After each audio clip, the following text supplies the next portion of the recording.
Years ago, on May the 5th, Karl Marx was born to a middle-class family in Trier, Germany. He would go on to become a philosopher, economist and historian whose impact on the modern world is hard to overstate. This year also marks the 170th anniversary of the publication of his seminal work, The Communist Manifesto. In China this morning at the Great Hall of the People in Beijing, President Xi Jinping will attend a ceremony honoring Karl Marx and will deliver a speech. Joining us in the studio are Assistant Professor Xia Lu from the School of Marxism Studies at Renmin University of China and Professor Joseph Gregory Mahoney from East China Normal University's Politics Department. Thank you very much for joining us, gentlemen. So, as we just mentioned, philosopher, economist, journalist and socialist. There are many labels people put on Karl Marx today. But to really know the man voted the greatest thinker of the millennium in a BBC poll, one has to look back at his life story. Karl Marx was born in 1818 to a lawyer's family and lived a carefree childhood. He was first exposed to revolutionary ideas of great French philosophers like Voltaire, Montesquieu and Rousseau in his teenage years, when doubts about his family's lifestyle and skeptics of the Prussian rule began to bud. At this time, a very young Marx, 18-year-old boy, I think he tried more what he could do now in his freedom without his family, and not so much something which was really directly against the authorities, against the political system. In 1836, Marx enrolled at Berlin University, now Humboldt University of Berlin. He systematically studied classic philosophers like Hegel and Kant. He spent the rest of his life, in a way, wrestling to some extent with Hegel and Hegel's legacy. I mean, the problem, of course, is that Hegel is an idealist philosopher and begins with the idea and deduces everything from the idea, whereas Marx is a materialist philosopher and starts from the earth and the bottom. After graduation, he started working at the Heine Zeitung until it was shut down by the Prussian government in 1843. This experience catalyzed Marx's determination to fight against the feudalist regime. At the age of 25, he decided to leave his homeland and move to the center of the European labor movement, Paris. Marx was filled with ambition and aspirations when he left Germany. Little did he know that he would never be able to return to his own country and that he would spend his life in exile. Marx left a column of masterpieces for later generations. Many were written with the help of his closest friend, Friedrich Engels, whom he met in 1844 in Paris. During 10 days of talking in the famous Regency Café, the two hit it off on their thoughts of the French Revolution, socio-economics, and the exploitation of common workers by capitalists. It was the start of the most important friendship of the 20th century. Around 1840, there were many German immigrants in Paris. Most of them left Germany for political reasons. They held anti-Prussian gatherings. Among them were Marx and Engels. Engels was the long-term editor of Marx's work and the sponsor of his personal life. After being expelled by the French and Belgian governments, Marx and his family moved into a small apartment in London. Engels sponsored Marx's everyday expenses so that he can focus on writing Das Kapital. Marx spent 34 years in London, during which time he wrote most of his works. His personal life brought him great agony. He lost both sons to poverty and a daughter to tuberculosis. Even so, he never stopped learning and thinking. Every day at sunrise, he would head to the British Museum, where he read, contemplated, and kept notes of his thoughts. Marx died in 1883 at the age of 65, 2 years after his wife Jenny died of lung cancer. He dedicated most of his poetry works to Jenny, who married him despite the protest of her aristocratic family. In 1999, Karl Marx was voted the greatest thinker of the millennium in a poll by the British Broadcasting Corporation. He was a man of few possessions, but a great legacy. He was called a rebel, an exile, a utopian. Still, he chose to walk among people who understood his ideals and shared his passions, to work, struggle, and fight for the benefit of mankind. It is all summed up in his own words. inscribed in the wall of his alma mater, Humboldt University of Berlin. Philosophers explain the world in different ways, but the problem is changing it. We have a special series of reports from our correspondents in Germany, Belgium and UK, tracing some of Karl Marx's footsteps in these countries.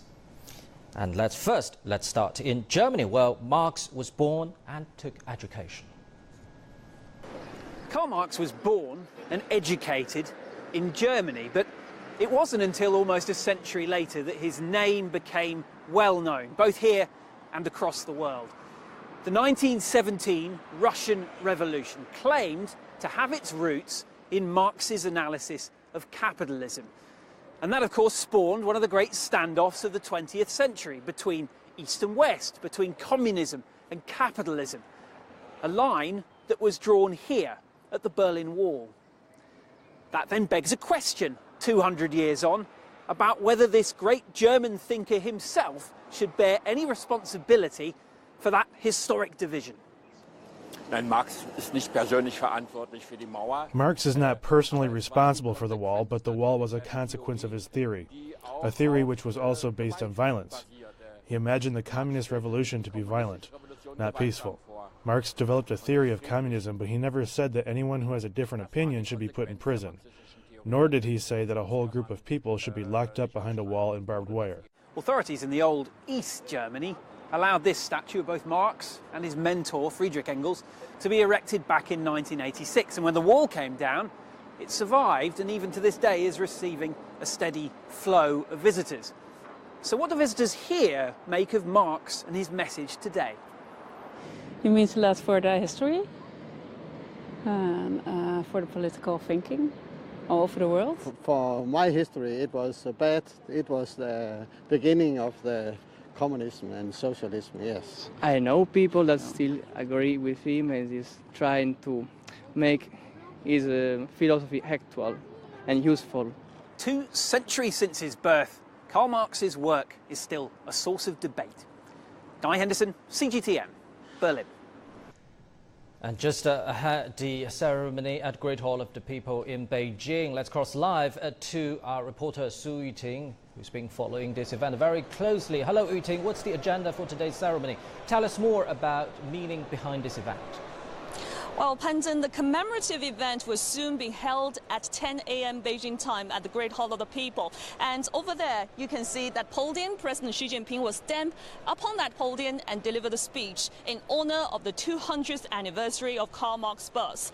And do you know that today is the Youth Day, and it's a very crucial time to hold such kind of commemorative events. And as you can see behind me is also the photo of Karl Marx from 1818 to 2018. So many believe that China's governance proves that the theories of Marx are still relevant today. And Chinese President Xi Jinping has emphasized many times on the importance of deepening understanding of the practical and theoretical meaning of Marxism on many occasions. And you know that just a couple of days ago, during a visit to Peking University, President Xi Jinping has emphasized that it's time for us to hold upon these theories of Marxism, because you know that the Marxism is also the very important foundation of the theories developed by the Chinese Communist Party to guide the nation and also to conduct reforms. And its practice and development in China has also proves that it's still significant today. And you know that during today's event, we will talk a lot about the significance of the Marxism in today's China. And you know that the significance of the Marxism not only guide the country to conduct the reform, but it's also will share China's road, China's experiences, and also China's theory with the world as well. Back to you, Pandong. Thank you very much. Our reporter Su Yuting at Great Hall of the People. The German town of Trier, also known as Marx's hometown, has received a special gift from China, a huge bronze statue of Karl Marx. Created by famous Chinese sculptor Wu Weishan, the statue will be officially unveiled on May the 5th. This shows not just China's great respect to Karl Marx, but also the friendship between the two countries. Yang Zhao reports. Here in China, a 4.6-meter bronze statue of Karl Marx was getting ready to be transported to the German philosopher's hometown. 3 months later, it is now ready to be unveiled in Trier. The person behind the masterpiece is Chinese sculptor Wu Wenshan, who is also the creator in the National Art Museum of China. Wu spent the last 2 years creating this artwork. For him, inspiration hit as soon as he stepped into Trier. As a child, I started to know Karl Marx through his portrait hanging on the wall of my home. I studied the Marxist philosophy from high school to college, so I have a very clear image of him since childhood. After arriving in Germany and seeing ancient Roman architecture during his time, I was immediately inspired. I would like to imagine him still walking on the streets of his hometown and talking with people all around the world 200 years later. 4 years ago, Wu had created another work of Marx, together with fellow philosopher Friedrich Engels, erected at a central compilation and translation bureau in Beijing. Through his work, Wu is committed to interpreting how Marx and his philosophy links the East with the West. Times have changed. My work has gained much of the world's attention because China is standing at the center of global stage. As such, I've created a walking Karl Marx. That matter is evolving and eternal. As a Chinese artist, I would like to express my understanding of Marx as well as to present the integration of Chinese and Western cultures. In this 21st century, China is making more practical efforts to adapt Marxism into the Chinese context. The impact of Karl Marx and his philosophies continue to be felt in many aspects of the Chinese society, from politics to visual arts and education. This is something that can be accepted by people all over the world. In this way, any aesthetic item like the statue, like a picture, like a song, are all reflections of the common memories. There is no boundaries, no ideological boundaries. As the world celebrates 200 years of Karl Marx, one thing's for sure: the image and thought of the great philosopher continues to be deeply rooted and relevant for many still. Yang Zhao, CGTN. For more insights, let's talk to Mr. Xia Lu and Professor Mahoney. Let me start with you, Professor. So, as we just saw, Karl Marx was born to a middle-class family. So what are the factors that changed him to the philosopher and revolutionary socialist we know? Well, to begin, as was noted, he lived in a very fluid time where there were a lot of changes afoot. Capitalism was just starting to really take hold of society, and at the same time you had a struggle between the emerging liberals and the monarchists. So in Marx's case, his family had been Jewish, but his father converted to Christianity for political reasons. This is already separating from an old way of thinking and untethering him from a past in a way. And then his father had him raised in private schools with liberal teachers who would later go on to be persecuted. But in Marx's case, he had a poet's mind or eye for detail, but a philosophical mind, and combined with this, he had a fighter's spirit. He's well known for getting into duels in his early collegiate studies, but in addition to this, he was even known for sometimes in London for going out and drinking and picking fights with people who discriminated against Germans. But I think the real point is that Karl Marx lived in a time and he was cognizant of injustice. And I don't think we really have to be concerned about his class origins or even the particularity of his time. It's anyone in any time who has the ability to see injustice has the power to recognize it and commit their life to changing it. And Mr. Xia, let's talk about the origin of Karl Marx's philosophical thinking, from Kant, Feuerbach to Hegel, from metaphysical materialism to historical materialism. Tell us, how did Karl Marx develop his own philosophical thinking? Yeah, actually, in 1831, Hegel was the chair professor of the philosophy department at the University of Berlin. Back then, before 1837, Marx transformed from the University of Bonn to University of Berlin. He actually did not follow the philosophic thought of the Hegel. Actually, he was following the kind of Romanticism.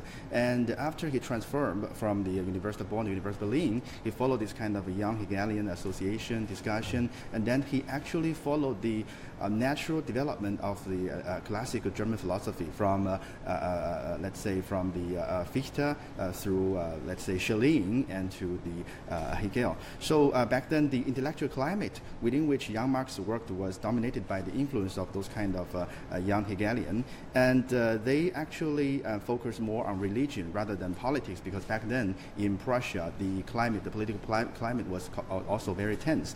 And then there was another guy, another great thinker, influenced Karl Marx a lot. That was Ludwig Feuerbach, because Ludwig Feuerbach was the member of this young Hegelian association who attempted to transform the Hegel's metaphysics and also transform all this kind of critique to doctrine of religion, and that influenced Karl Marx a lot. And we can see, or we can read, the early writing of Karl Marx. That was the writing before 1845. Through these writings, we can get a sense that it was a record of Karl Marx's struggle in his kind of mind to define how he should follow and how he should define his kind of future, let's say, thinkings. Yeah, I would say Hegel's influence on Marx was kind of a gradual and that's kind of incremental, let's say, sense. Yeah.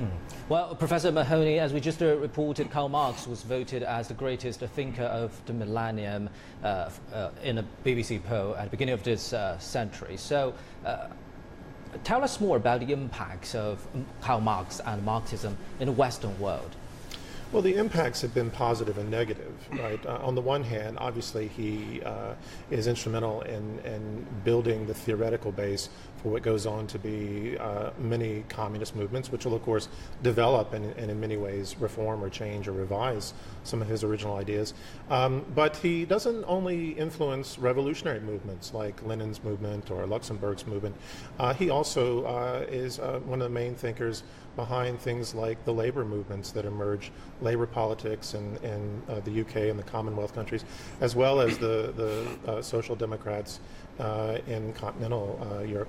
And of course today you still have a wide range of socialist and leftist and even communist parties in the West that are operating and competing for power. And Mr. Xia, our reporter Su Yiting just mentioned that today's ceremony honoring the 200th anniversary of Karl Marx's birth in the Great Hall of the People has great significance for today's China. Tell us, what do you make of this? Okay, I think the great significance of Marxism to today's China is his not only his theory but also his methodology.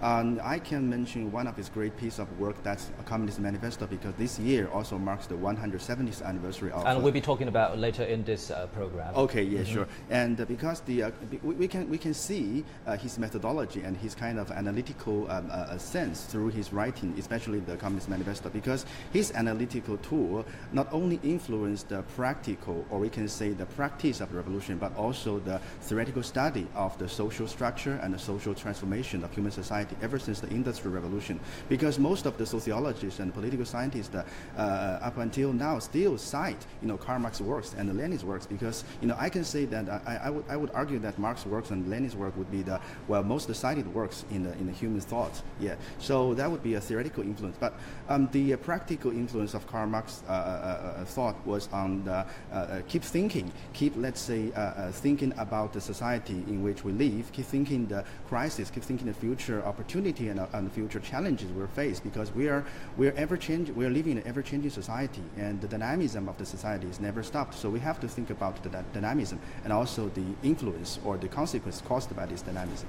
Thank you very much, gentlemen. Yep. We'll be getting back to you soon. And this year also marks the 170th anniversary of the publication of the Communist Manifesto, one of the most prominent works of Karl Marx. The political pamphlet marks the birth of Marxism, which later became one of the founding philosophies in modern China. Let's see how the Communist Manifesto came into being and how Marxism was introduced and developed in China.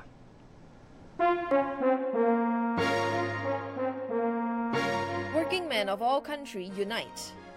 Over a century ago, millions of proletariats were encouraged by this slogan to fight and change their fate. The Communist Manifesto, where the slogan comes from, is one of the world's most influential political documents. Written by German philosophers Karl Marx and Friedrich Engels, it presents an analytical approach to the class struggle and the conflicts of capitalism, as well as the capitalist mode of production. In October 1847, Engels was entrusted by the Communist League to draft the principles of communism. That later became the base for the longer Communist Manifesto when Engels roped in Marx to draw it up. The manifesto was anonymously published in February 1848 in German by the Workers' Educational Association in London. It wasn't popular until early 1870s when Marx came into much prominence among socialists. Over the next 40 years, as social democratic parties rose across Europe and parts of the world, so did the publication of the manifesto alongside them, in hundreds of editions in 30 languages. The Communist Manifesto marks the birth of Marxism. It expresses the general will and common interests of the world's proletariat as a whole, as well as the desire to reach a stateless and classless society. In the end, it calls for all working men to unite in the revolution. The manifesto's principal influence mainly covered the central belt of Europe, Japan, and China. The Marxist philosophy was imported into China soon after the October Revolution of 1917 in Russia. China's pioneer intellectuals like Li Dazhao and Chen Duxiu promoted the new culture movement, marking the wide introduction of Marxism to China. Between the 1900s to the 1930s, these intellectuals translated Marxist articles and books from German, Russian, and Japanese, as well as wrote new ones. In August 1920, the first official Chinese version of the Communist Manifesto, translated by Chen Wangdao, was published. And a year later, the Communist Party of China was born as Marxism-Leninism integrated with the Chinese workers' movement. During the following century, China continued to develop its own theories based on its own conditions, from the Mao Zedong thought born during the revolution and the Deng Xiaoping theory to boost China's economy, to the theory of three represents and the scientific outlook on development. China never stopped deepening Marxism-Leninism and finding its way out. In 2017, at the 19th CPC National Congress, General Secretary of the CPC Central Committee Xi Jinping officially unveiled the thought on socialism with Chinese characteristics for a new era. As a new theoretical guideline, it succeeds the previous principles and lists 14 major policies in order to build a modern socialist China. Natalie Pang, CGTN. Now, as Richard Bastick reports from the UK capital, London was something of a last resort for Karl Marx, but it was the place where he was to complete some of his greatest works. Marx arrived here in London in the summer of 1849, shortly after the publication of the Communist Manifesto pretty much guaranteed him a one-way ticket out of Paris and Brussels, with not the remotest prospect of him returning to Germany. So instead, the bearded Prussian émigré spent much of his time in places like this, the British Library here, putting together what was to become his great legacy, Das Kapital. The central theme of the 3 volumes, only one of which was published in Marx's lifetime, that the motivating force of capitalism was in the exploitation of the workers. Its impact rivaling the work of any philosophers in history, with a 21st century twist. The international aid charity Oxfam, for example, claims that 82% of global wealth generated last year went to the world's richest 1%. So no change there then, and no surefire remedy from Marx either, but he did offer a vision of a globalized economy, which many say is as true today as it was when he put pen to paper. There were just 11 mourners at Marx's London funeral. His closest friend and co-author of the Communist Manifesto, Friedrich Engels, said his name and work would endure through the ages. Love Marx or loathe him, what seemed an unlikely boast at the time would appear to have been proved correct. Richard Bestick, CGTN at the British Library, London. Professor Mahoney, let's talk a bit more about the global context at a time when the Communist Manifesto and Marxism come into existence. Earlier, you mentioned this key word, injustice. Tell us more about that and its relationship to capitalism at its very raw nature. Right. So capitalism is a phenomenon that arises in Europe. It's not a trans-historical. It arrives at a certain point in time. Some scholars state this, the 1700s. We can see the beginnings even in the 1500s, although we wouldn't recognize it as capitalism at that time. But nevertheless, capitalism rises with nationalism. It rises with imperialism. And so we're not just talking about injustice of local peasants or serfs. We talk about injustice that then begins to take an international and even global reach. So in this case, you have Marx, who is living and participating and observing this, and he's not just staying in Germany. He's moving on to Paris and Brussels and London, and in each place he's seeing a different face of this emerging phenomenon, right? Coming from Prussia, you have Germany that has to organize as a nation state and has to begin to compress itself into that form. In Paris, in France, you have the spirit of revolutionary politics going back to the French Revolution. In Brussels, you have to do whatever it takes to make a living surrounded by these bigger powers. And in the UK, you have this strong nation state that it's the forefront of capitalist development. Now, as we are talking about this, you're watching live footage from central Beijing, and this is Tiananmen Square, a ceremony marking the 200th anniversary of Karl Marx's birth. It's coming up at the Great Hall of the People in Beijing, and Chinese President Xi Jinping will attend a ceremony honoring Karl Marx. You're watching live footage from central Beijing. This is Tiananmen Square, and a ceremony honoring the 200th anniversary of Karl Marx's birth is about to start at Great Hall of the People.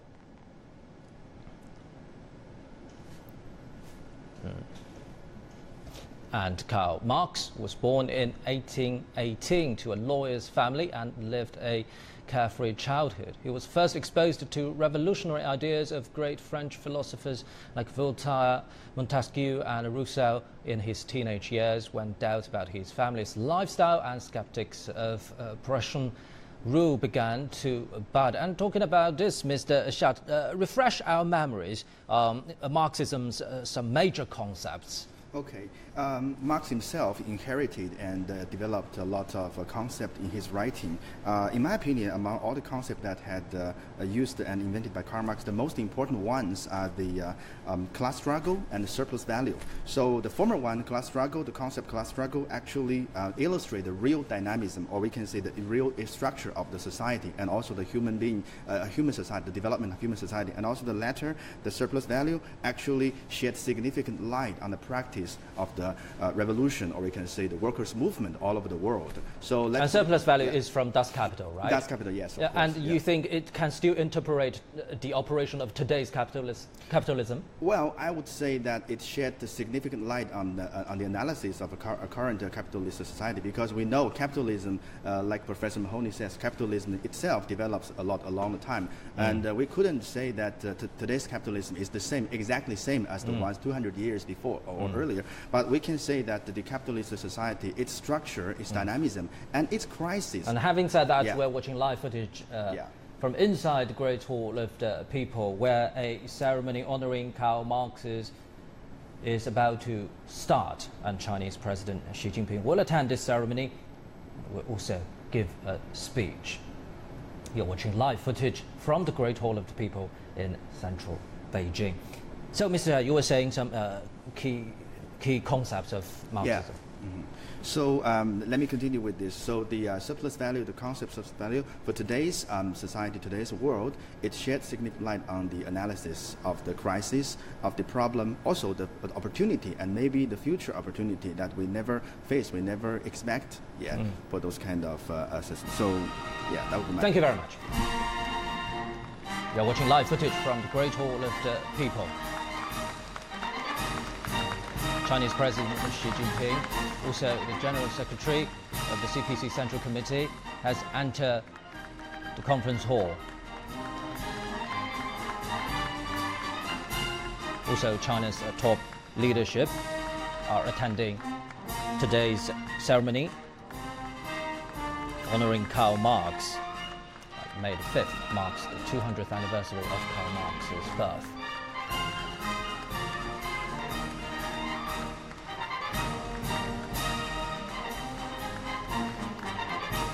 200 years ago, on May 5th, Karl Marx was born to a middle-class family in Germany who would go on to become a philosopher, economist and historian whose impact on the modern world is hard to overstate. And this year also marks the 170th anniversary of the publication of his seminal work, The Communist Manifesto. And in China this morning, the Great Hall of the People in Beijing, President Xi Jinping attends a ceremony honoring Karl Marx.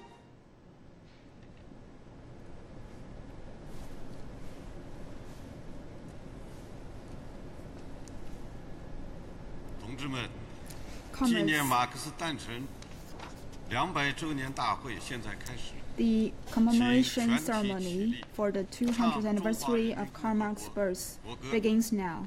Now please rise to the national anthem of the People's Republic of China.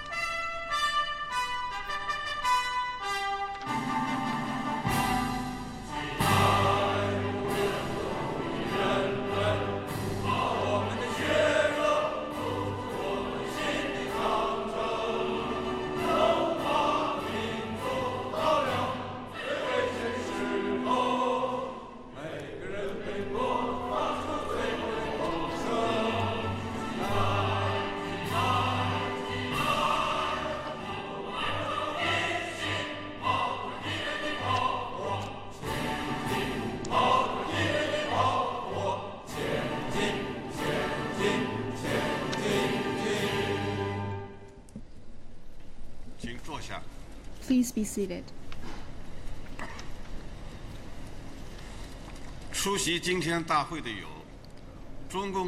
Today with us are General Secretary, President of the People's Republic of China, Mr. Xi Jinping.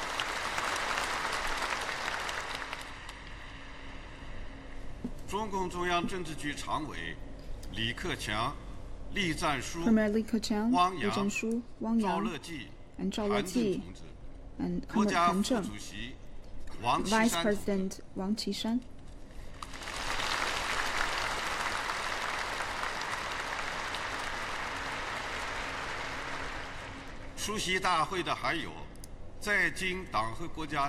Also, in this today's commemorating ceremony, we have members and leaders of the Central Party Committee and representatives from democratic parties and leaders from the Central Cultural Authorities. There are also representatives from the Second World Conference on Marxism, and students, common people, as well as soldiers from the armies. And now let's give the floor to President Xi Jinping.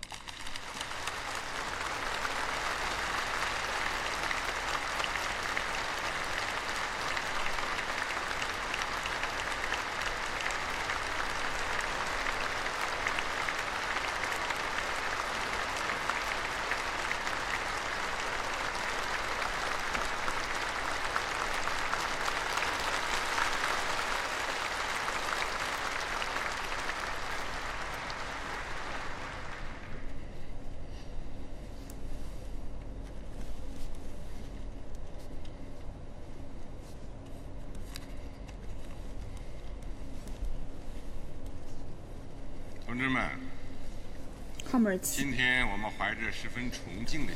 today we gather here in a respectful mood to commemorate the 20th anniversary of Karl Marx's birth, honor his character and historical feast, and relive his spirit and thoughts. Karl Marx is a revolutionary leader for world proletariat and working people, and the main founder for Marxism. He is also the creator for Marxist Party and pioneer for international communism. He is the greatest thinker in modern times. After 2 centuries,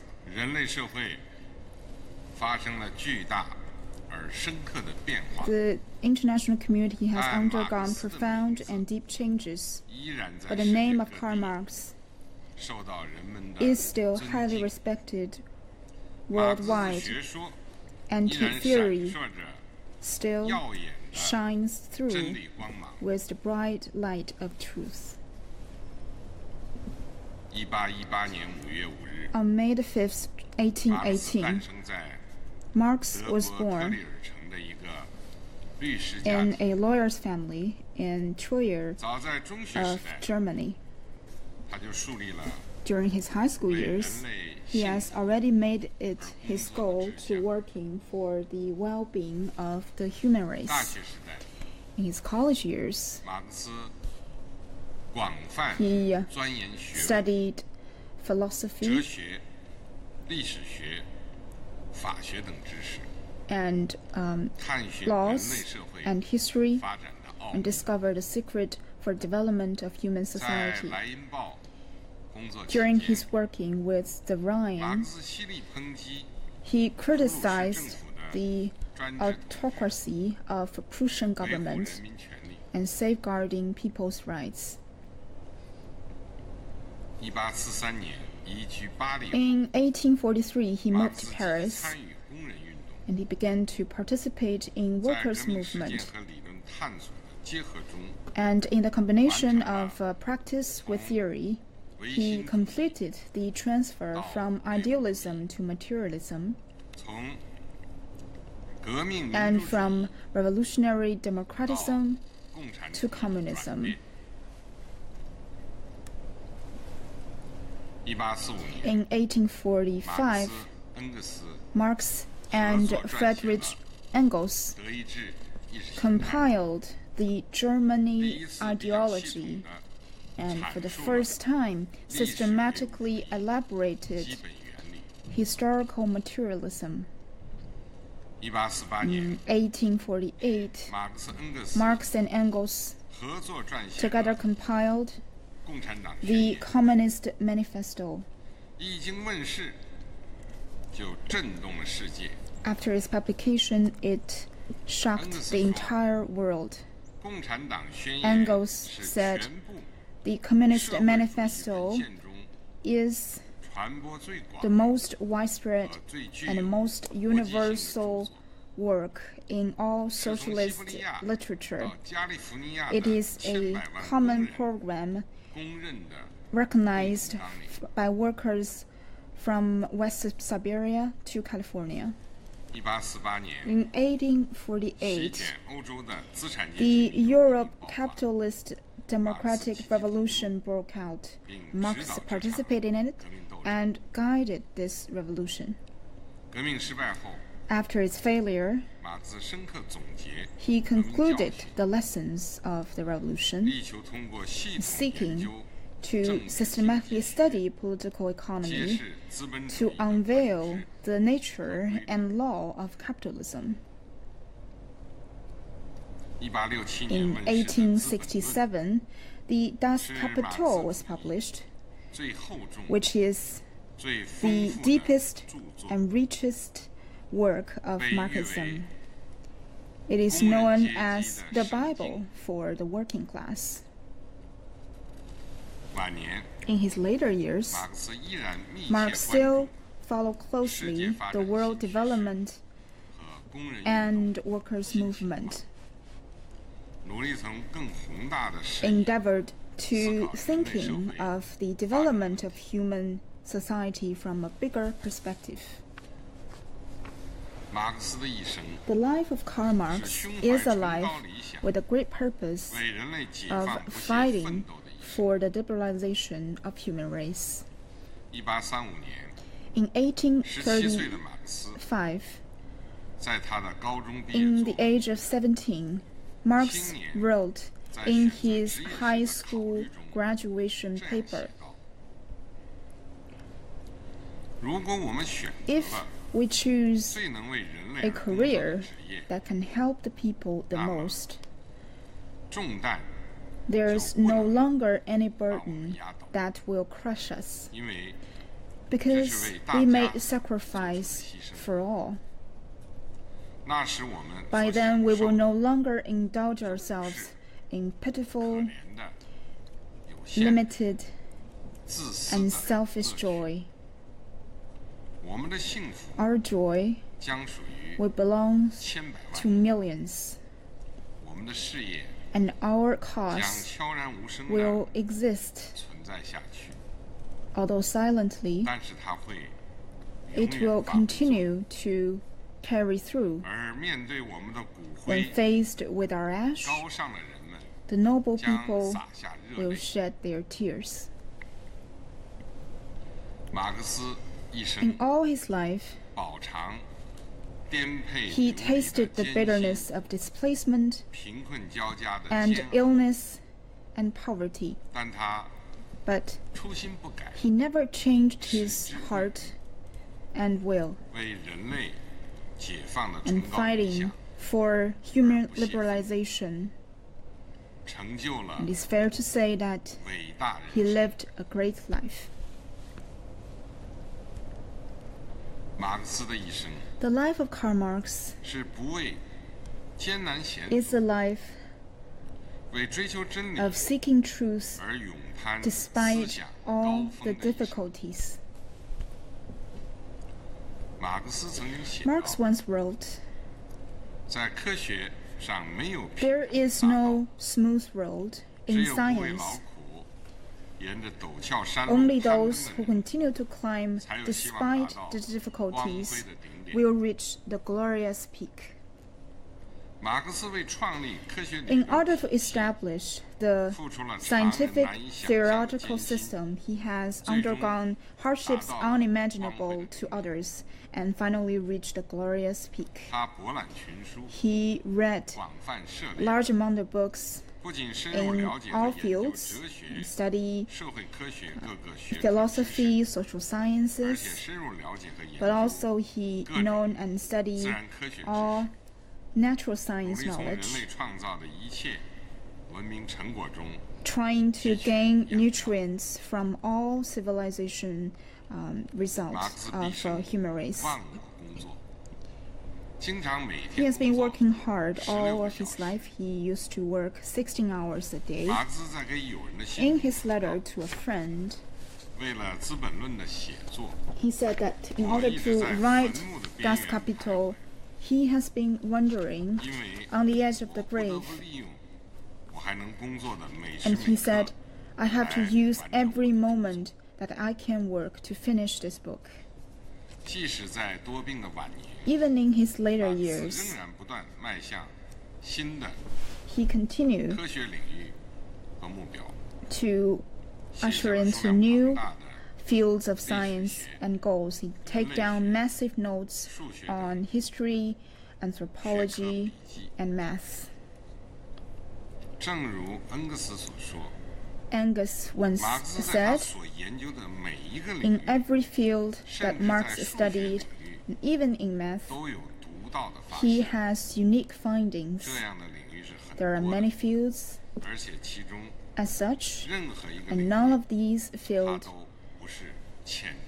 and in all of these fields, he endeavors to dig deeper." The life of Marx is a life of fighting to overthrow the old world and establish a new world.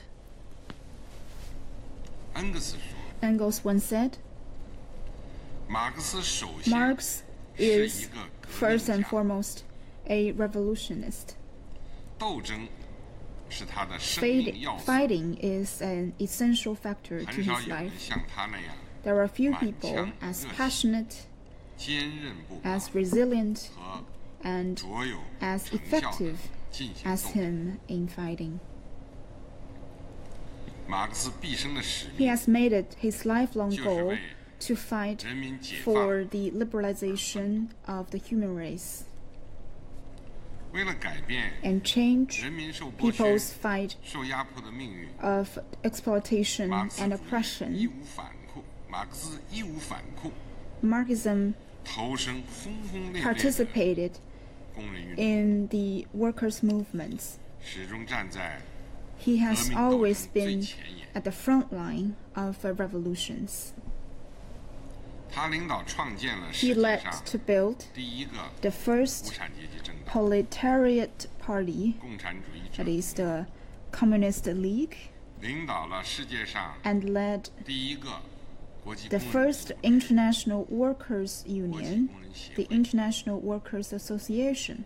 He supported the first revolution of the working class, the Paris. With all passion and resilience, he pushed forward and advanced the workers' movement of around the world. He is truly a great man, but also an ordinary man. He loves life. He's authentic, down to earth, and compassionate. The friendship between Marx and Engels lasted more than 40 years. As Lenin once said, there are many moving and touching legends about friendship, but the friendship of Marx and Engels has exceeded all legendary stories about friendship.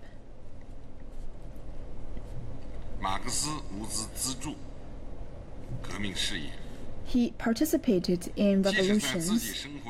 Even in the hardest years of his life, he tried his best to help the comrades. He and his wife, Jenny, has undergone thick and thin together and write a beautiful musical of ideals and affection. Comrades, the most valuable, influential spiritual wealth left by Marxism is the scientific theory named after his name, Marxism. This theory can be compared to the spectacular sunlight which shines through people's discovery of the law of history and seeking liberalization. Marx once said, criticism cannot replace real weapon. Material power can only be destroyed by other material powers. But once the theory is mastered by the public, it will become material power. Marxism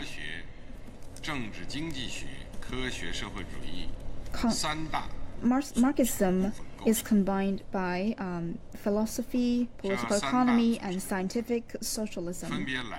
These three pillars originate from Germany classic philosophy, in the UK's classic political economy, and French utopian socialism. But the reason why Marxism is formed is due to his perspective of the time and the world. It is due to the deep understanding of the development law of the human society. Marx once said, the Communist Party members and the theory is not based on any theory or principle that is found by any revolutionist in the world. These theories are only descriptions and statements of the currently existing class struggle and the historical movement in front of us.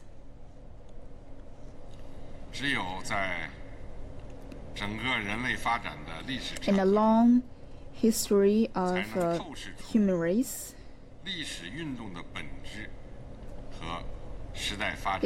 We perceived the essence of this movement and the development trend for time. His scientific research, like Lenin described, everything that is created by the human society, he rediscussed them with a critical perspective and ignore none. Everything that is established by human thoughts, he put them into tests in the workers' movement and rediscuss and criticize them, and reach the conclusion that will be impossible for those who are limited and confined by the bias of capitalism. Marx's thoughts and theory originated from that time, but exceeded that time.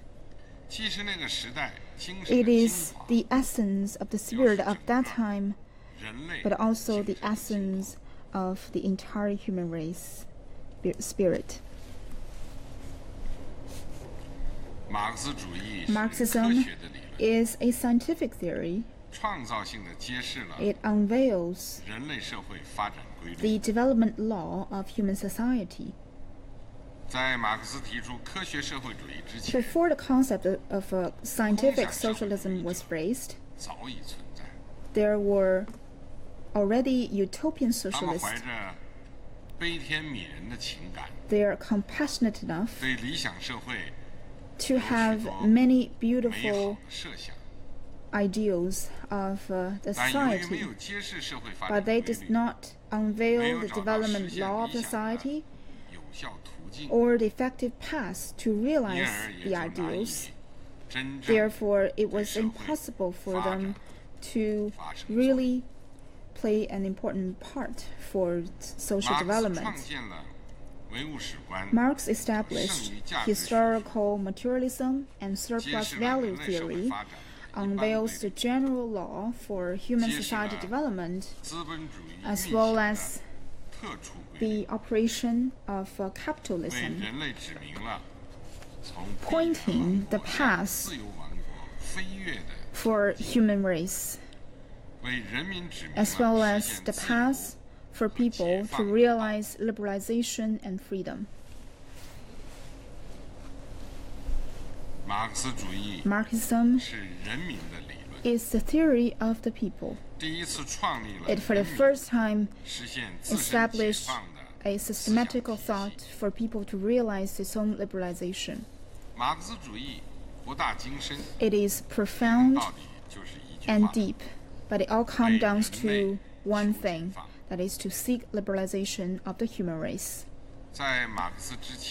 Before Karl Marx, the dominant theory only works for the dominant class. Marxism, for the first time, stands at the perspective of the common people while seeking paths for human liberalization. Its goal is to use the scientific theory to establish a world without oppression, exploitation, and is equal, everybody is equal and free. Marxism has the influence that can go across the border and across time, is precisely because it's deeply rooted in the human beings. And the right path is to depend on people to advance the progress of history. Marxism is a theory of practice. It guides people's efforts to change the world. Marx once said, all social life, in essence, is practical. Philosophers may try to interpret the world in different ways, but the key is how to change the world. The practicalness and the viewpoint of life is the basic point of Marxism. Practicalness is the most distinguished characters for Marxism. Marxism does not only exist in the study room. Its purpose is to change people's fate, and is formed in the practice of people's efforts to realize liberalization, and is also enriched and developed in a process. It is indeed a powerful source of spirit for the people to recognize and change the world.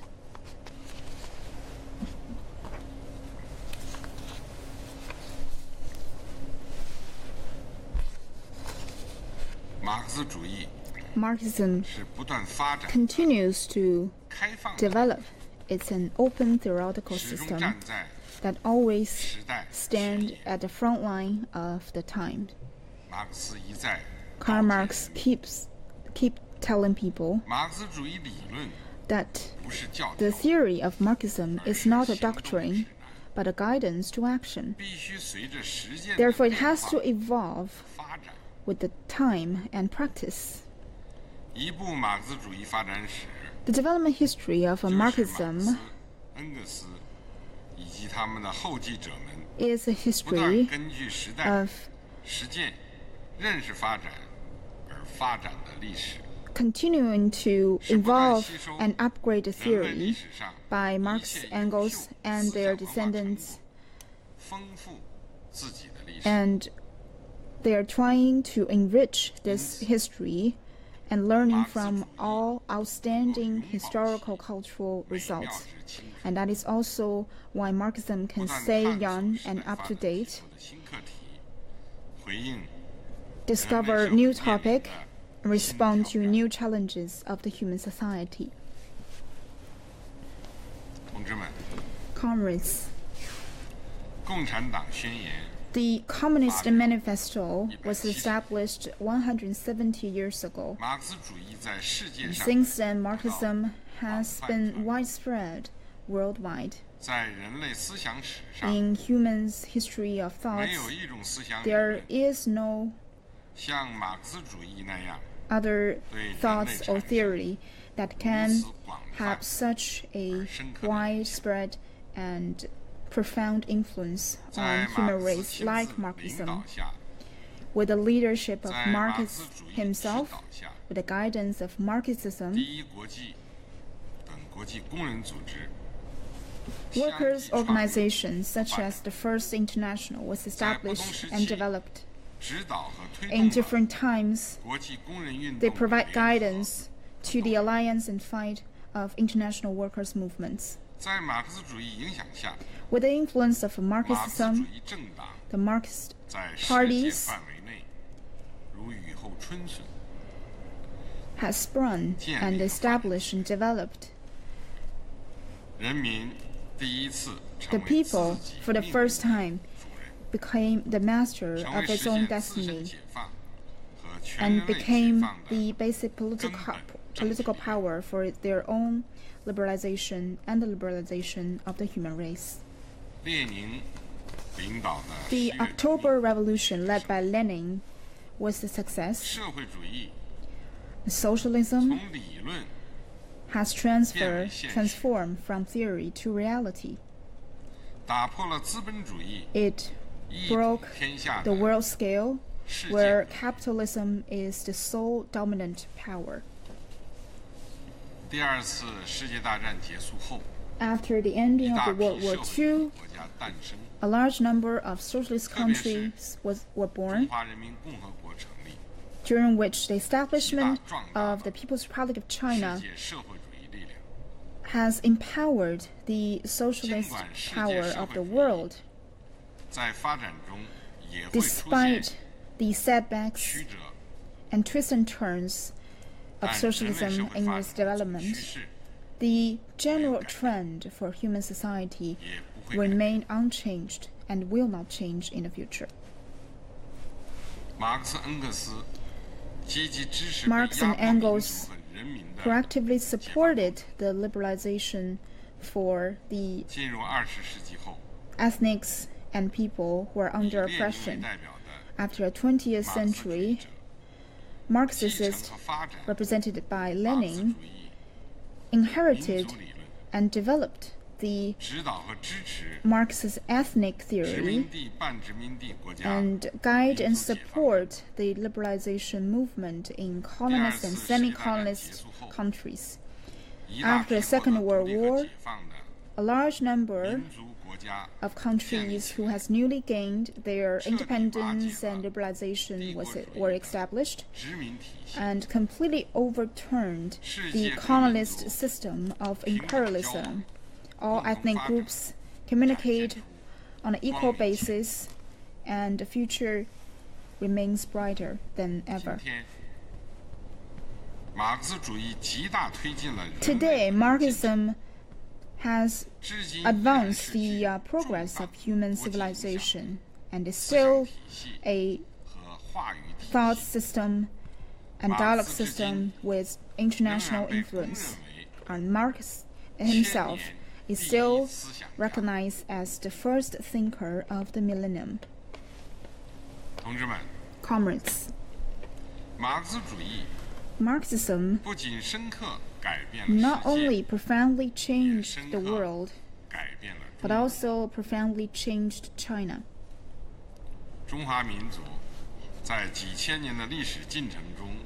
The Chinese people, in its thousands of years of history, has created splendid Chinese culture, contributing to the progress of human civilization.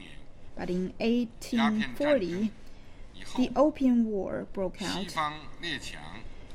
and the Western countries blasted open the gate of China with their cannons, and the Chinese nation was trapped in a tragic situation with internal and external threats.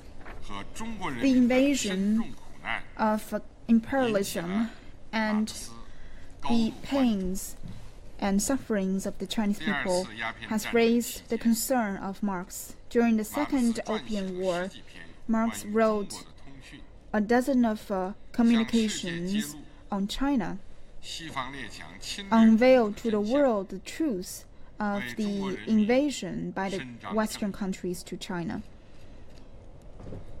and calls for justice for the Chinese people. Marx and Engels recognize the contribution of Chinese civilization to the world civilization and has predicted the appearance of Chinese socialism. And they even named the new China, the Republic of China. Since modern times, the task for the Chinese people has become national independence, people's liberalization, and realization for well-being of the country and welfare of the people. The farmers' fight has come to an end. The reformist movement continue to fail. Capitalist revolution and other plans by Western capitalism didn't fall through. But at this time, the October Revolution has brought China Marxism-Leninism, pointing to a new direction for the Chinese people and offering a new choice for us to realize national liberalization. In this great historical trend, a party that is guided by Marxism and carry the responsibility of national rejuvenation, and one that will lead the Chinese party to create miracles, that is the Communist Party of China, was born. After the establishment of CPC, the Chinese Communists combined the basic theory of Marxism with the experiences of Chinese Revolution and guided the people to complete the revolution of a new democratism and socialism, and establish the People's Republic of China and basic system of socialism. We have undergone daunting challenges and exploration for socialism, and we have realized the transformation from zero to hero, and this great leap has demonstrated with ironclad fact that only socialism can save China. Since reform and opening up, the Chinese Communists combined the basic theory of Marxism with the practice and reality of China's reform and opening up, and guided people to conduct practice to build a socialism with Chinese characteristics. China is catching up with the times, and the entire Chinese nation has become more well-off. This great leap also demonstrated with ironclad fact that only socialism with Chinese characteristics can develop China.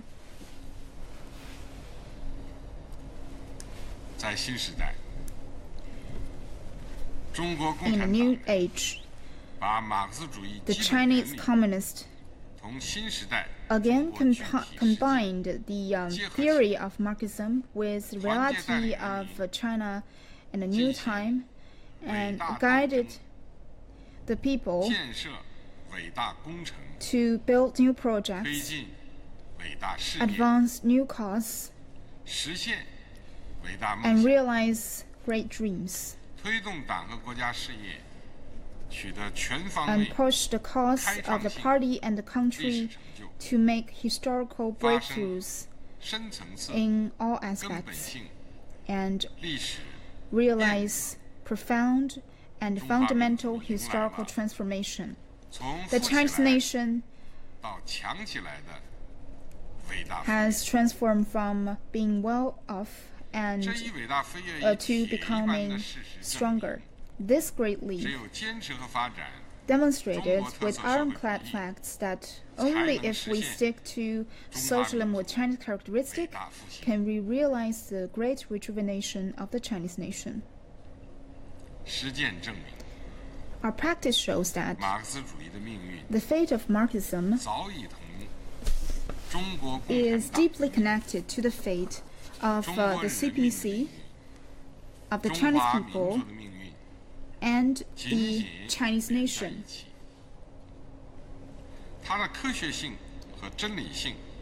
Its truthfulness has been fully tested in China. Its people-based feature and practicalness has been carried through in China. Its openness has been fully demonstrated in China.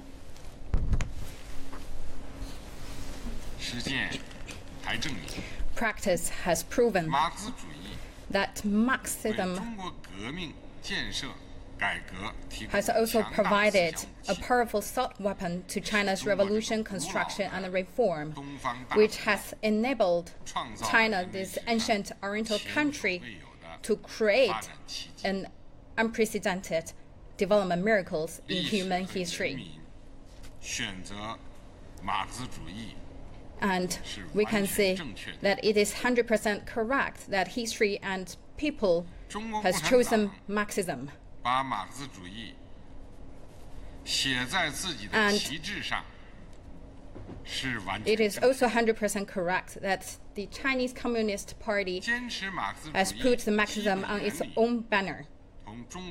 To uphold the basic principle of Marxism with Chinese practice and keep driving the Marxism with Chinese characteristics and coping with time, which is also correct.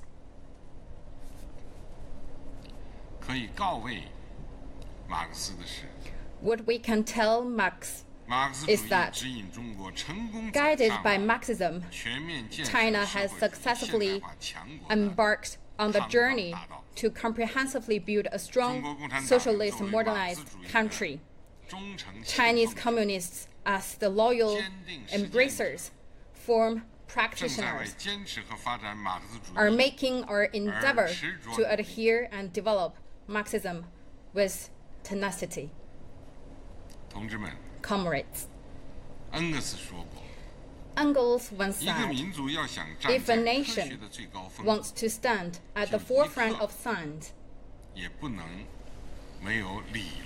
it must have theoretical thinking all the time.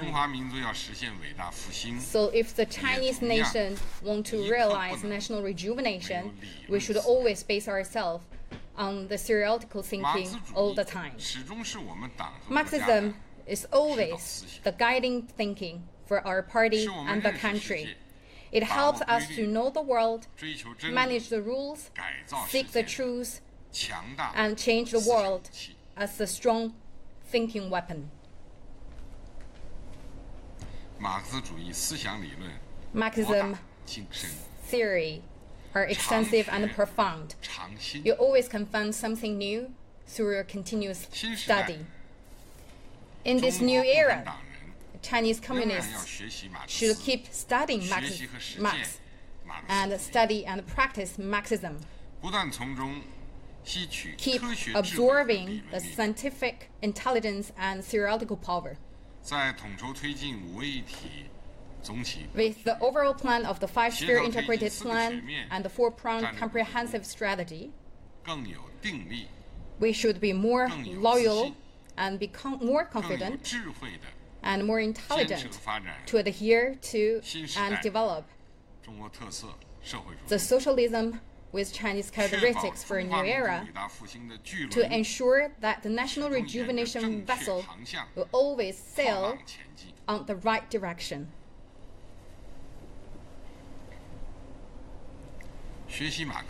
To study Marx is to learn and practice Marxism regarding the thoughts of general rules and laws of human society development.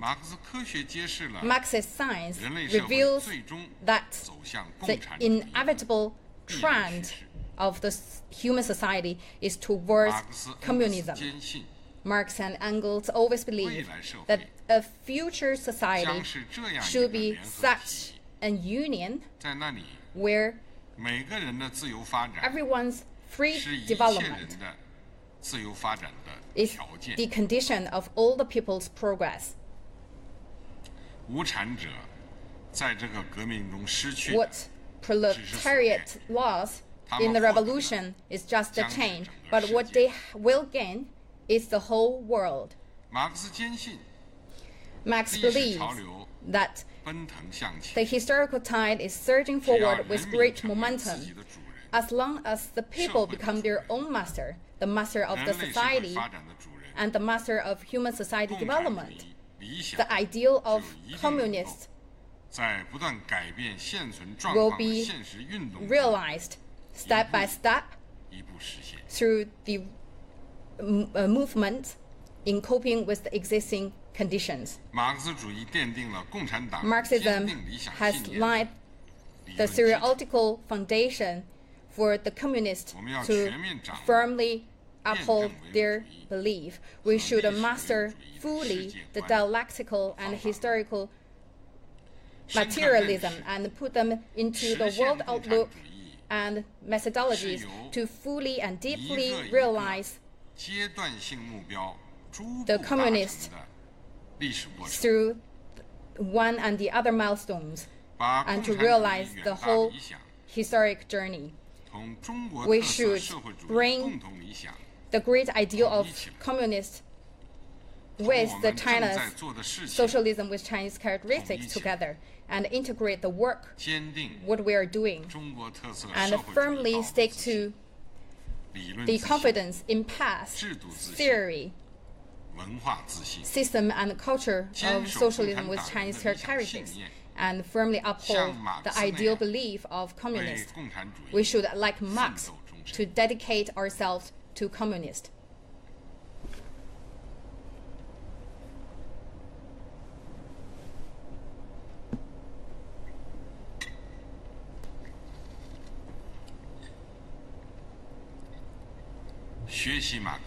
To study Marx is to learn and practice Marxism regarding people-centered philosophy. People is the profound characteristics of Marxism. Marx said the historical movement is the movement of the people. To free the people is Marx's lifelong pursuit.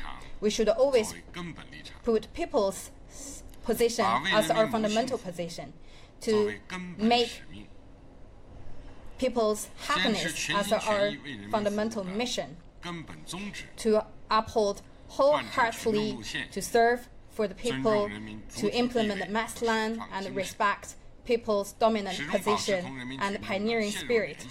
Always keep the flesh-blood relationship with the people and gather the powerful strength to forge ahead and unite and lead the people together to create a historical course. This is the inevitable choice by respecting the historical rules, which is also the aspiration of communists and also the self-consciousness to shoulder the mission firmly. To study Marx is to learn and practice Marxism regarding the productive force and the relationship of production. Marxism believes that material productive force is the material precondition of all social activities, together with the matching production relations to form the economic foundation. Productive force is the most active and revolutionary factors to drive the society further progress. The sum of the productive force decides the society condition. So the relation between productive force and its relations, the economic foundation and the superstructures interact and reinforce each other, is also make the society moving forward. This is also the fundamental requirement to free and develop the socialist production. This is also for the Chinese communists to work hard to explore and solve the key issues. After establishment of PRC, especially after the reform and opening up, within less than 70 years, the party has led the people unswervingly to free and develop socialist production and finish the journeys that the Western world used for more than 100 years to accomplish and make us become the world's second largest economy in a short time period. We should be brave to make full round of deep reform, to self-consciously utilize and inject the energy of social productions, and also make the foundation come in cope with the superstructures and make the Chinese socialism move forward following the rules. To study Marx is to learn and practice Marxism regarding people's democracy. Marx and Engels pointed out that the movement of proletariat involves the majority of society, and that's the movement to seek the interest for the majorities. As long as the working levels gain the right to rule, it should not continue to use the old system to manage the country. To replace, it should use a new and a genuine national structure and systems. So the national organs should change itself from the master of society to public servants and receive people's supervision. We should firmly follow the path of socialism with Chinese characteristics to develop our political development.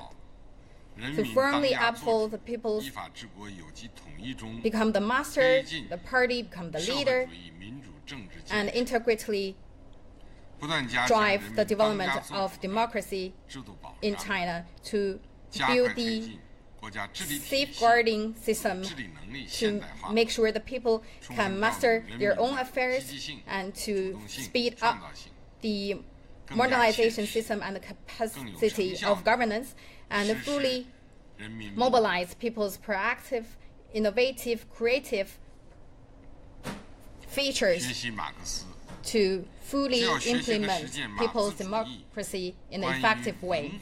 To study Marxism is to learn and study Marxism regarding cultural development. Marx believes that in different conditions in terms of economy and social development, people produce different culture and ideologies. It decides the economic foundation and also have the reaction to the economic foundation. The advanced ideological culture, once mastered by the society, can change to a powerful material power. On the other hand side, if we not conquer the outdated and wrong concept, it will be the showstopper for the social development and progress. The theoretical consciousness and the cultural confidence are the driving forces for a nation to forge ahead. The value advance freedom of thoughts is the vibrant of the whole society. The national spirit should lie in its culture and embrace in its culture. Standing in China, we should face towards the modernization to the whole world and to the future. We should cement the guiding position of Marxism in ideological sector.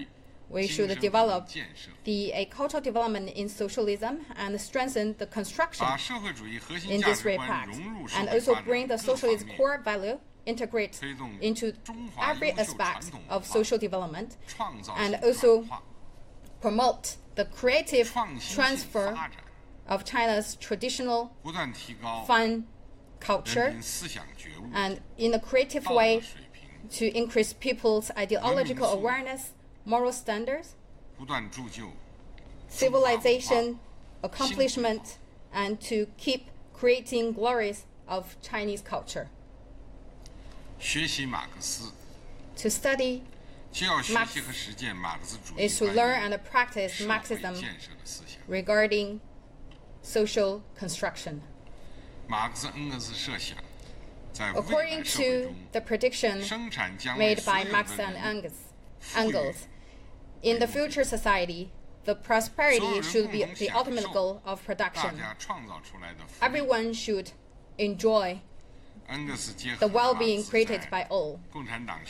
Engels combines Marx, the Communist Manifesto, the critique of the Gotha program, thus capital illustrates that under the condition of socialism, the society should provide a healthy and beneficial work and should provide sufficient material life and spare time to all the people, and also provide the true and sufficient freedom to all.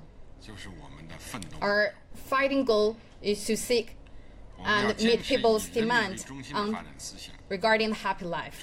We should firmly put people as our center development and also focus on the key concerns of the society and provide and safeguard and improve people's well-being, promote social fair and justice, to make sure all the educations can be delivered to the old people and people can get paid and can have the health care, have the place to live, and the people who is in weakened condition can get help.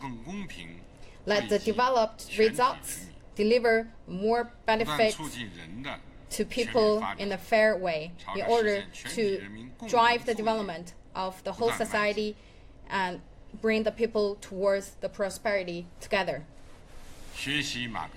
Study Marx is to learn and practice Marxism regarding the relation between human being and nature.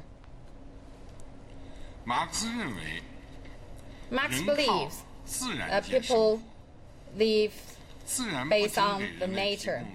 Nature not only provides the living resources like the abundant lands, the lakes with sufficient fisheries, and also provides the means of production.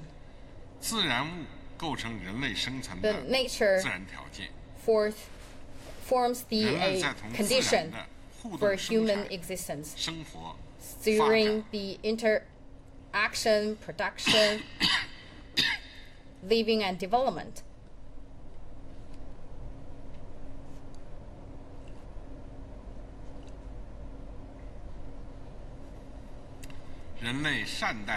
Human beings should be nice to the nature, and the nature will do the same to the human being. But if we utilize the science and the creativity to conquer the power of nature, then the nature would retaliate human being. Nature is the mother of life. Human and the nature are the shared community. We should revere, respect, in line with, and protect the nature.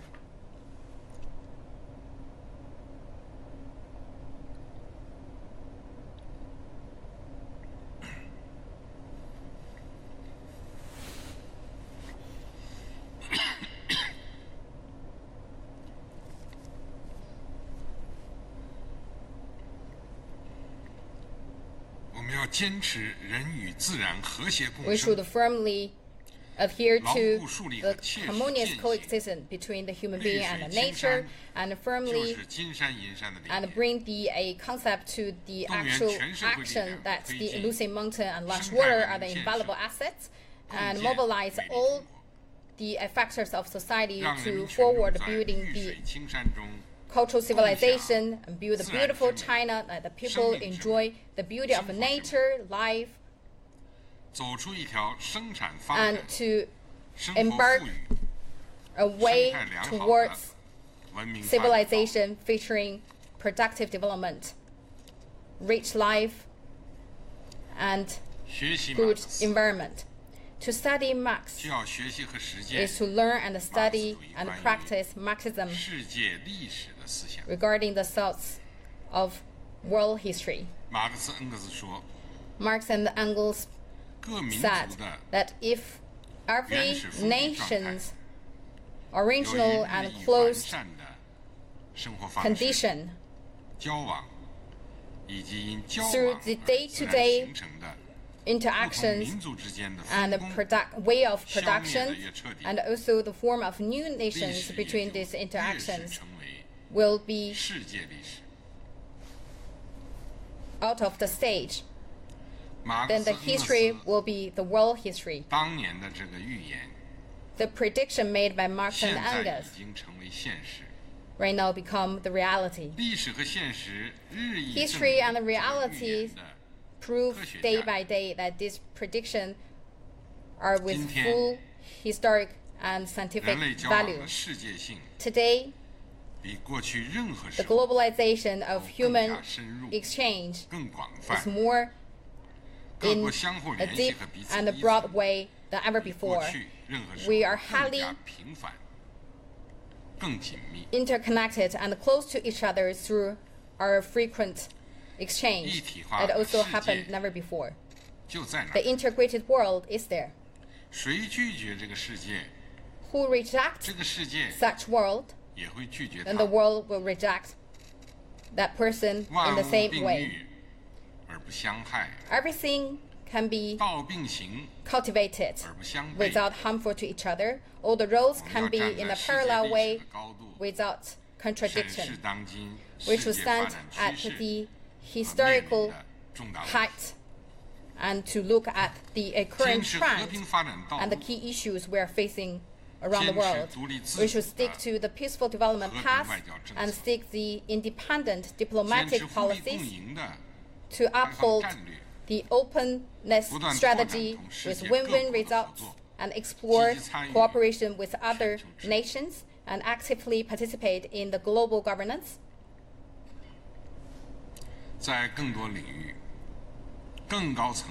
We should realize a win-win cooperation and a common development in more areas and in higher levels.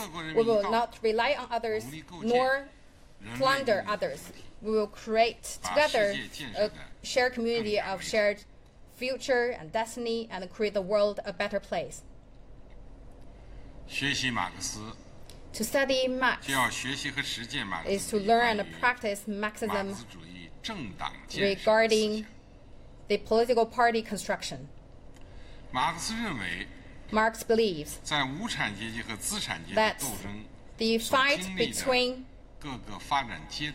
the proletarian and the capital classes at all development stages, the communists always on behalf of the interests of the whole movement.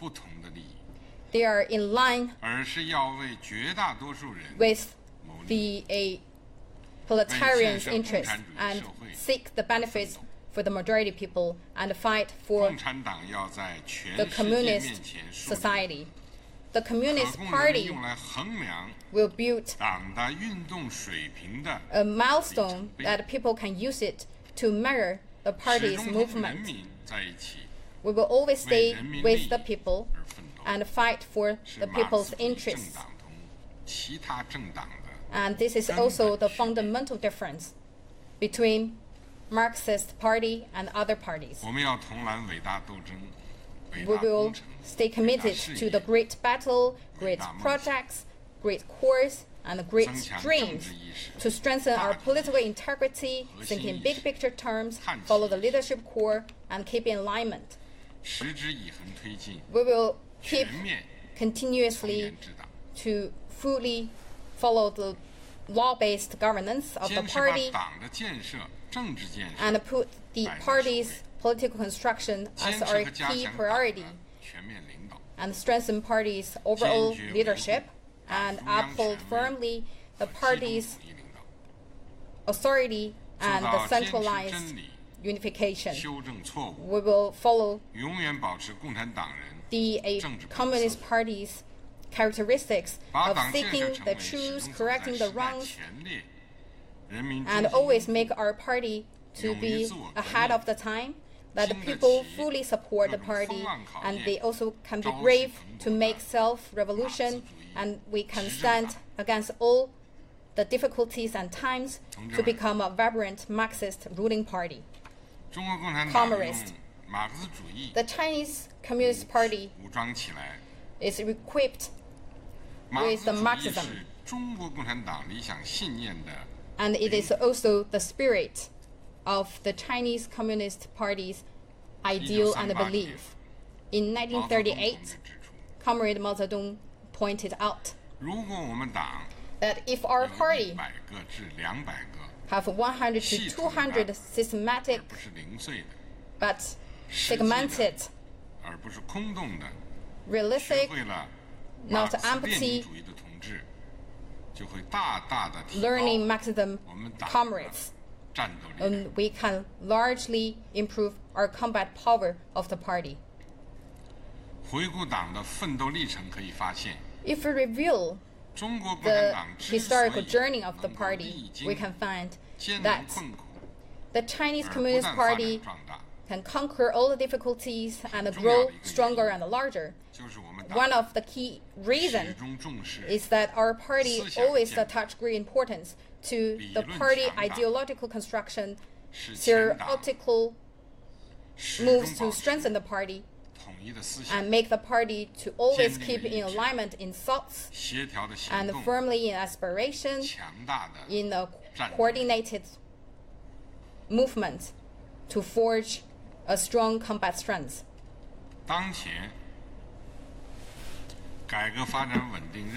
Nowadays, we're facing heavy mission in stabilizing reform development. Many prominent challenges and the big exams on government, political governance. These are all unprecedented. We should take the proactive role, should take and leverage our strategies and advantages and win the future. We should use Marxism to analyze and solve the recent issues we are facing and to take it as our scientific guidance to make us be strong enough to face the difficulties, face the challenges, and conquer the obstacles, and to break the key contradictions and solve the key issues.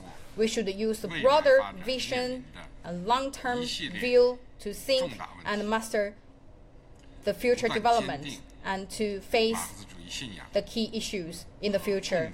We should let the Marxism belief and communist ideal firmly in mind. It has been 170 years since the publication of the Communist Manifesto. The human society has gone through the profound changes, but the general principle in the Marxism overall are 100%. We should firmly uphold and utilize the dialectical and historical materialism to become our world outlook and methodologies, to firmly use the Marxism position, point of view, methods, to keep using the Marxism's theory in material and development rules, as well as the sorts of nature, history, and relevant rules of human society development, as well as the rules of human freedom and free and fully development. We should analyze and interpret the essence of these principles and its rules. We should utilize Marxism in the practice, mass line, class development, and contradiction view. We should fully learn, understand, and use the Marxism. To all the party members, especially the officials and the cadres, should be more self-consciously and work hard to study Marx-Leninism, Mao Zedong thought, Deng Xiaoping theory, the theory of three represents, scientific development outlook, and study socialism with Chinese characteristics for a new era. We should learn in a detailed way, long-term, and work really hard to learn the Marxism, to learn the theory with the actuals, and to learn the theory with the questions, and also bring these scientific theories and transfer them into the powerful strands that we can understand and change the world. The party members should make the reading Marxism and interpreted Marxism series as their habit, as one of their spirit's pursuit. And we should use all these best-known titles to cultivate readiness, to improve our thinking, improve our levels of understandings, and guide our practice. Towards and understand the scientific theories, we should with the scientific attitude. Engels once said that the overall world outlook of Marx is not doctrine, it is a method. It not provide the existing creed. What it provides is a starting point of study and also its corresponding method.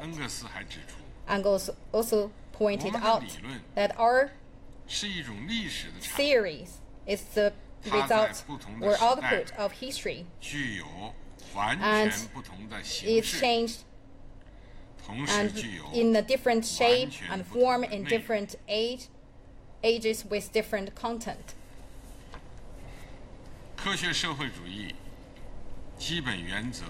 The general principle of scientific socialism should not be abandoned. If we lost it, then we cannot say we are socialism. Also, at the same time, the scientific socialism is not the creed that never change. As I said, in the current time, China's great social transformation is not just simply copy the master version of China's historic culture. It's not just simply to follow the ideal template of Marxism. It's also not a second edition of other countries' practice of socialism. It's also not a reproduction of other countries' modernization. Socialism, there is no one-for-all method, and that method should be changed. As long as we use the general principle of scientific socialism with the actual practice, historical tradition, and follow the trend, and we should keep apply to the practice to make the blueprint into a bright future. The vitality of theory lies in innovation. To drive the further development of Marxism is the hollow responsibility of Chinese communists. We should firmly uphold and use the Marxism to observe the history and the time, to interpret the time, and lead the time, and use the varied and rich practice in China to drive development of Marxism, and use the broader vision to absorb the excellent cultural results created by human beings. And we should maintain the things we're doing correct and create new initiatives, and also surpass ourselves and absorb the strengths of all others and improve ourselves. We should keep deepen the ruling rules of the party, the construction rules of the socialism, and the rules of social society development. We should embark the new journey towards moderate Chinese Marxism and 21st century Marxism. Comrade, today we are here to commemorate Marx. It's also to pay the tribute to the greatest thinker in human history. And we are also here to manifest that our firm belief in Marx's scientific theory. Engels said, as long as we keep playing the role of materialism and apply it in the contemporary time,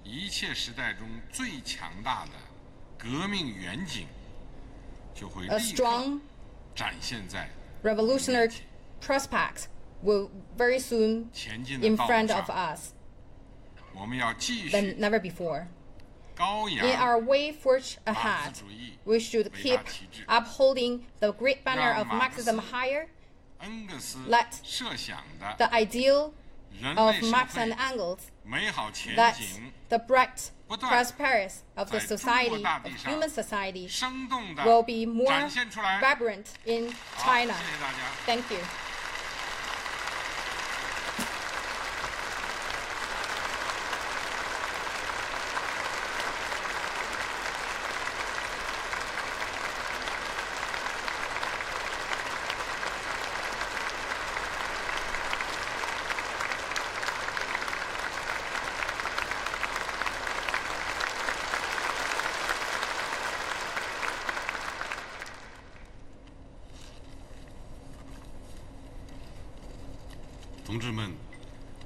Comrades, just now, General Secretary Xi Jinping delivered the keynote speech.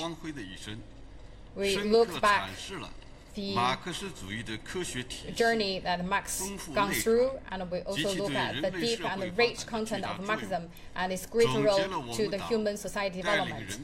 And General Secretary Xi Jinping also said the whole journey of the development of Chinese Communist Party development under the Marxism guidance, and also laid the requirement for the future development. General Secretary Xi Jinping's keynote speech, with a greater view toward the future, with rich content, is also a guidelines for us to study and learn in detail in order to implement the keynote speech into our works and practice. Let's rally closely under the Party Central Committee with Comrade Xi Jinping at its core to forge ahead with effective activities to realize the two centenary goals, to realize the national rejuvenation. Please all rise and for the International.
And this also come to the end of the meeting.